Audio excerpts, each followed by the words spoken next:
Hey, good morning. This is Michael. We are continuing our kind of morning reflections together. You can go back and you can look at past ones that we've done over the last 11 or 12 weeks of COVID-19. And what we're doing is we're taking each of the passages that we were teaching on the weekend in our online services at Duluth Vineyard and putting those into some kind of bite-sized pieces each morning as a way to reflect. So this past weekend, Brenda and I were teaching out of Exodus chapter 3, and this comes at a moment in Moses' life where he has been in the wilderness for quite some time, and now he's encountering the living God. And there's so many things for us to learn kind of in our situation, wherever you find yourself right now, from Moses' story. So in Exodus 3, it begins like this. Now Moses was tending the flock of Jethro, his father-in-law, the priest of Midian. And he led the flock to the far side of the wilderness and came to Horeb, the mountain of God. There the angel of the Lord appeared to him in flames of fire from within a bush. Moses saw that though the bush was on fire, it did not burn up. Verse 3, so Moses thought, I'll go over there and see this strange sight, why the bush does not burn up. Moses is encountering something that doesn't make sense to him. It contradicts his view of reality. As I mentioned on the weekend, it's a paradigm bomb. It just kind of blows up the way you think about stuff. If one of the things, if something happens that you thought could never happen, it really does grab your attention. So, just as I'm reflecting on this morning, what are some of the ways that your attention has been grabbed during COVID? Like, what are some of the ways that you have, like, your attention's been directed to different things?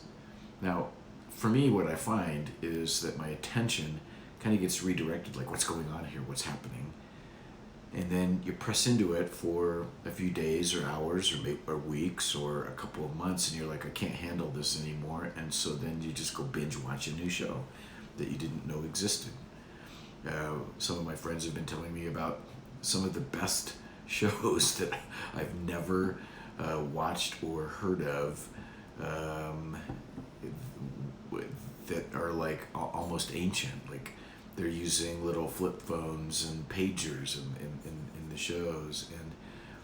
And I watched a couple episodes and I began to just reflect on the way that sometimes what's grabbing our attention, this paradigm bomb, maybe all the different things going on with COVID, are so overwhelming that rather than trying to like go over and take a look like Moses does here, we're just like, this is so much of a freak of nature, I can't handle it, and so I'm just going to go separate myself from it. And I wonder how God is inviting us to go over and take a look about how our attention's being grabbed in such a way that we take some time and we press in to go have a look, see what he's doing.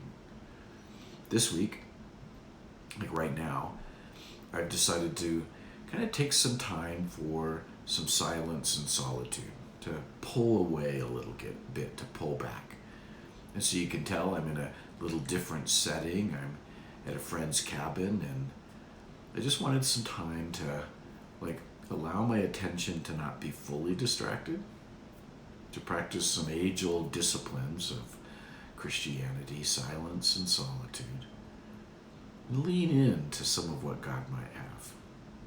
And so as we continue to press through this, rather than trying to get every question answered, rather than trying to figure out what went wrong, let's take some time to just press into our Heavenly Father and ask him what he's up to.